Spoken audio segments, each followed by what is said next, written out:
Hello, నేను మీ CS రావు. మహిళా దినోత్సవం సందర్భంగా చంద్రబాబు నాయుడు గారి గురించి చెప్పుకోవాలి. అదేంటి మహిళా దినోత్సవానికి చంద్రబాబు నాయుడు గారికి సంబంధం ఏంటి అని మీరు అనుకోవచ్చు. కానీ కొన్ని విషయాలు తెరమరుగు కాకుండా నాకున్నటువంటి స్వీయ అనుభవాన్ని నేను మీకు చెప్పదలుచుకున్నాను. చంద్రబాబు నాయుడు గారు లాంటి మహిళా పక్షపాతి మరొకరు ఉండరేమో లీడర్స్లో. ఆ మాట నేను ఎందుకు చెప్తున్నానంటే, నేను 1996లో నేను జర్నలిజంలోకి ఎంటర్ అయ్యాను. ఆ రోజుల్లోనే మహిళలకు సంబంధించినటువంటి ఆర్థిక స్వావలంబన, మహిళలు స్వయం శక్తితోటి జీవనం సాగించాలి, పురుషుల మీద ఆధారపడకూడదు, ఇలాంటి ఆలోచనలు ఆయన చేసి డ్వాక్రా గ్రూపులు అనే వాటిని ఆయన ప్రారంభించారు. ఆ రోజుల్లో ఈ డ్వాక్రా గ్రూపులో చేరడానికి మహిళలు ముందుకు వచ్చేవాళ్ళు కాదు. స్వయంగా మేము చూసాం. దాని మీద అవగాహన సదస్సులు పెట్టినప్పటికీ కూడా మహిళలు ముందుకు రాలేదు. అందుకే లీడర్లకి టార్గెట్ పెట్టి, ఆఫీసర్లకి టార్గెట్ పెట్టి డ్వాక్రా గ్రూపుల్లో మహిళల్ని సభ్యులుగా చేర్చేటువంటి కార్యక్రమానికి చంద్రబాబు నాయుడు గారు శ్రీకారం చుట్టారు. అప్పుడు ఒక మాట చెప్పేవాళ్ళు చంద్రబాబు నాయుడు గారు, పురుషులే మహిళల మీద ఆధారపడాల్సినటువంటి రోజులు రావాలి అని చెప్పి. బహుశా ఇప్పుడు కొన్ని సంఘటనలు చూస్తుంటే నిజమేనేమో అనిపిస్తుంది. భార్యాభర్తల సంఘాలను పెట్టుకొని ఇప్పుడు పురుషులు పోరాడాల్సినటువంటి పరిస్థితి. భార్యాభర్తల సంఘాలను పెట్టుకొని, భార్యా బాధితుల సంఘం, అలా సంఘాలను పెట్టుకొని తమ జీవితాలు మహిళలు కింద పడేశారు, మహిళలు జీవితాలను ఆదుకోండి అని చెప్పి పురుషులు అనేక మంది భార్యా బాధితుల సంఘాన్ని పెట్టుకొని ముందుకు వస్తున్నటువంటి సిచ్యువేషన్ ఇప్పుడు కనిపిస్తుంది. అయినంత మాత్రం చేత పురుషులు తోటి సమానంగా మహిళలు ఉన్నారు అని చెప్పి పూర్తి స్థాయిలో నేను చెప్పేటువంటి ప్రయత్నం అయితే చేయలేను. కారణం ఏంటంటే, ఇప్పటికీ కూడా మహిళలు అణిచివేయబడుతూ ఉన్నారు. అన్ని రంగాల్లో ఎంటర్ అవుతున్నప్పటికీ కూడా ఇంకా కూడా వాళ్ళ మీద వివక్ష కొనసాగుతూనే ఉందని చెప్పి చెప్పడానికి ఏమాత్రం సందేహం లేదు.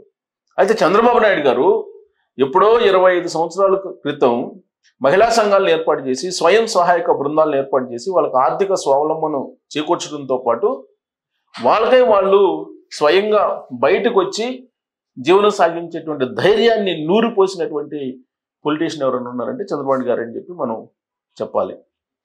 అందుకే 2024 ఎన్నికలకు ముందు ఆయన మహిళలకి స్త్రీ శక్తి అనేటువంటి పేరుతోటి కొన్ని పథకాలను ఆయన ప్రకటించారు ఆర్థిక స్వావలంబన కోసం. అంతేకాదు కాంట్రాక్టర్లు కూడా వాళ్ళకే ఇచ్చేస్తున్నారు.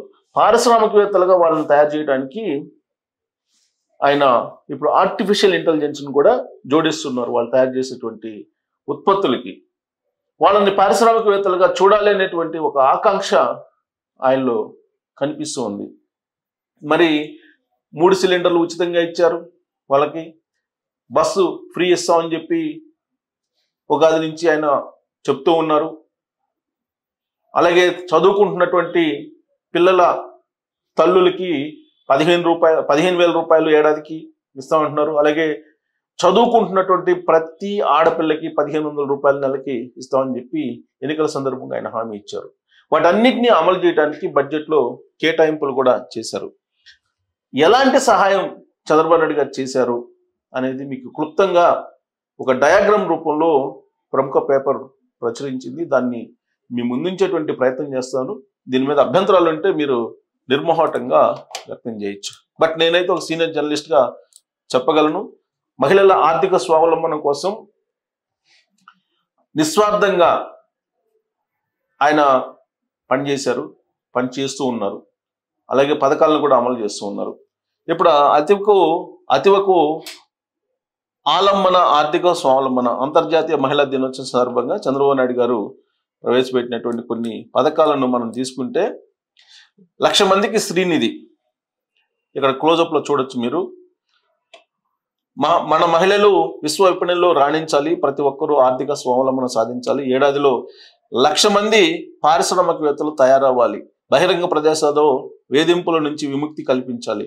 ఒక్క క్లిక్తో వారి ముందు పోలీసులు నిలబడి సహాయం అందించాలి. అందుకే వాట్సాప్ రూల్ తీసుకొస్తున్నారు చంద్రబాబు నాయుడు గారు.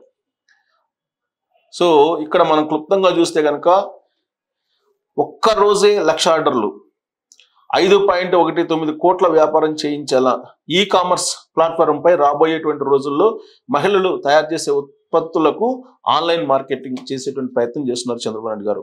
ఇక Araku coffee 100 stalls Araku coffee గ్రామీణ ప్రాంతాలకు విస్తరించడం, డ్వాక్రా మహిళలకు ఉపాధిగా మార్చబోతున్నారు. తొలి విడతలో 100 అరకు కాఫీ అవుట్లెట్లు బ్యాంకుల ద్వారా రుణ మంజూరు. ఇదంతా కూడా లేడీస్ కోసమే. ఉన్న ఊర్లోనే కేఫ్, డ్వాక్రా మహిళలకు సొంత గ్రామంలో ఉపాధి కల్పించేలా హోటల్ వ్యాపారం. తొలి విడతగా 100 కేఫ్ల ఏర్పాటు, శిక్షణ ఇచ్చేందుకు గోటేస్ కేఫ్తో ఒప్పందం, బ్యాంకుల ద్వారా రుణం. ఇది కూడా ప్రభుత్వమే రుణం ఇప్పిస్తుంది. ఇక 1,50,000 మందికి ఉచితంగా కుట్టు మిషన్లు, SC ST BC minority EWS వర్గాల మహిళలకు ఉచితంగా కుట్టు శిక్షణ మిషన్ల పంపిణీ. లబ్ధిదారులు 1,50,000 మంది. వ్యయం వచ్చేసి 315 కోట్లు. ఇక 1,43,000 మంది గ్రామీణ మహిళలకు బ్యాంకు లింకేజీ రుణాలు. లబ్ధిదారులు వచ్చేసి 1,43,000 మంది. అందించే రుణం వచ్చేసి 18,076 కోట్లు. ఒక్కొక్కరికి అందేది 50,000 నుంచి 2 లక్షల వరకు. ఇక 1,00,000 మందికి శ్రీనిధి, లబ్ధిదారులు వచ్చేసి 1,00,000 మంది శ్రీనిధి కింద అందించే రుణం వచ్చేసి 1,000 కోట్లు, ఒక్కొక్కరికి 1,00,000. పట్టణ మహిళలకు చేయూత, లబ్ధిదారులు 7,471 మంది. మొత్తం రుణం వచ్చేసి 640.52 కోట్లు, ఒక్కొక్కరికి 50,000 నుంచి 2 లక్షల వరకు వస్తుంది. ఇక చేతి వృత్తులకు పిఎం విశ్వకర్మ, లబ్ధిదారులు 1000 మంది, ఒక్కొక్కరికి రుణం 1,00,000 చొప్పున. ఇక మహిళల భద్రతకు మహిళా రైడర్లు, ప్రధాన నగరాల్లో 1000 మంది మహిళా రైడర్లకు 500 బైకులు, 500 ఈ ఆటోలు, ర్యాపిడోతో ఒప్పందం. ఒక్క ఈ బైక్ 1,26,000, ఈ ఆటో వచ్చేసి 3,60,000 రూపాయలు. సో ఇది బ్యాంకు ద్వారా రుణం ఇప్పిస్తారు. ఇక సేవల్లో మేము సైతం ఎలక్ట్రీషియన్లు, ప్లంబర్లు, కార్పెంటర్లు, బ్యూటిషియన్లు, గృహోపకరణాల మరమ్మతులకు ఆర్థిక చేయూత, హోమ్ ట్రయాంగిల్ సంస్థతో ఒప్పందం. ఇదంతా కూడా ట్రైనింగ్ మహిళలకు ఇస్తున్నారు చంద్రబాబు నాయుడు గారు ప్రభుత్వం. లబ్ధిదారులు వచ్చేసి 18,515 మంది. ఒక్కొక్కరికి నెలకు లభించే ఆదాయం వచ్చేసి 15,000 నుంచి 35,000. ఇక చేనేతకు ఉచితంగా నూలు, లబ్ధిదారులు వచ్చేసి 220 మంది చేనేత మహిళలు. లబ్ధి ఒక్కొక్కరికి 10,000 నూలు, అలాగే చీరలు నేయడం ద్వారా 36,000 ఆదాయం. మొత్తం విలువ వచ్చేసి 22 లక్షలు. మహిళల రక్షణకు శక్తి, ఒక క్లిక్తో తక్షణ సహాయం. శక్తి యాప్, SOS, అలాగే బటన్ నొక్కడం, SOS ఫోన్ కదిలించడం ద్వారా పోలీసులకు సమాచారం.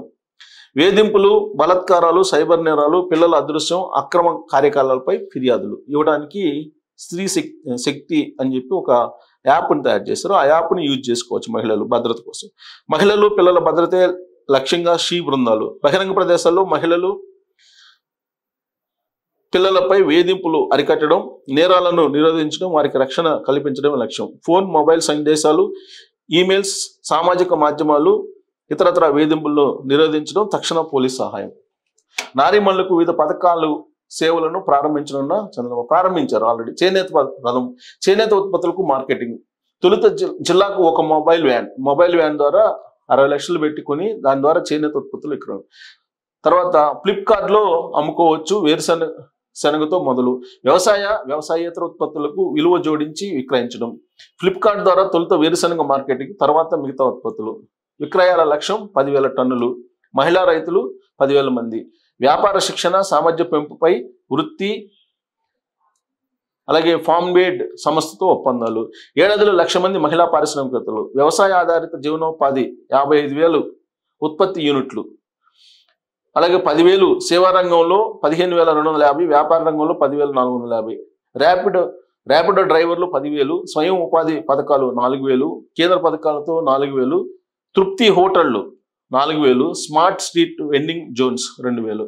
ఇలా 1,00,000 మందిని పారిశ్రామికవేత్తలను ఈ రంగాల్లో తయారు చేయబోతున్నారు. స్వీయ రక్షణ దిశగా బాలికలను సిద్ధం చేయడమే. అన్ని పాఠశాలలు, కళాశాలలు, వసతి గృహాల్లోని బాలికలకు కోర్సు ఇది స్వీయ రక్షణ కోసం. భద్రత, ఆత్మవిశ్వాసం పెంపొందించడం, ప్రమాద పరిస్థితులను ఎదుర్కొనేలా నైపుణ్యాలు అందించడం. సో అంగన్వాడీలకు గ్రాడ్యుయేటీ ఆల్రెడీ ఇచ్చేశారు. అంగన్వాడీలకు గ్రాడ్యుయేటీ ఎన్నో ఏళ్ల కళ సాకారం. లబ్ధిదారులు వచ్చేసి 55,607 మంది అంగన్వాడీ కార్యకర్తలు. వాళ్ళకి 48,209 మంది సహాయకులు, ఆయాలు కూడా ఉన్నారు. సర్వీసుకు అనుగుణంగా లబ్ధి. కార్యకర్తకు 1,70,000 నుంచి 2,32,000 వరకు ఇస్తున్నారు. ఆయాకు వచ్చేసి 1,00,000 నుంచి 1,41,000 వరకు. అమలయ్యే ఖర్చు, ఈ ఖర్చు వచ్చేసి 17,073 కోట్లు. ఆశాలకు గ్రాడ్యుయేటీ, మెటర్నిటీ లీవ్. లబ్ధిదారులు వచ్చేసి 42,752 మంది. 30 ఏళ్ల సర్వీస్ పూర్తయితే అంతే. మొత్తం వచ్చేసి 1,30,000. ఇద్దరు పిల్లలకు ప్రసూతి సెలవు 6 నెలల నుంచి 3 నెలల చొప్పున 6 నెలలు ఇలా ఇస్తారు. ఇది మహిళలకు చంద్రబాబు నాయుడు గారు ఇచ్చినటువంటి అతిపెద్ద బహుమతి. ఈ మొత్తం మహిళల సాధికారత కోసం మహిళా దినోత్సవం రోజు చంద్రబాబు నాయుడు గారు రూపకల్పన చేసినటువంటి ఒక పెద్ద విజన్. ఈ మొత్తం 2029 లోపల ఇంప్లిమెంట్ అవుతుంది. ఖచ్చితంగా అప్పుడు భార్య బాధితులు మరింత లబోదిబోమనాల్సిన పరిస్థితి వస్తుందేమో. ఎందుకంటే ఆర్థికంగా స్వావలంబన కలిగినప్పుడు ఆటోమేటిక్గా మీకు వివక్షకి ఎవరు లొంగరు. అదే కావాలి. వివక్షకి లొంగకుండా ఎదురు తిరగాలి. సో అలాంటి పరిస్థితుల్లో భార్య బాధితులు ఇంకా ఎక్కువయ్యేటువంటి అవకాశం కూడా లేకపోలేదు. అందుకే మానసికంగా పురుషులు కూడా మహిళల్ని గౌరవించడం నేర్చుకోవాలి. మరి చంద్రబాబు గారు చేసిన ప్రయత్నం ఎలా ఉంది? మీరు కూడా మీ అభిప్రాయం తెలియజేయచ్చు. Thank you.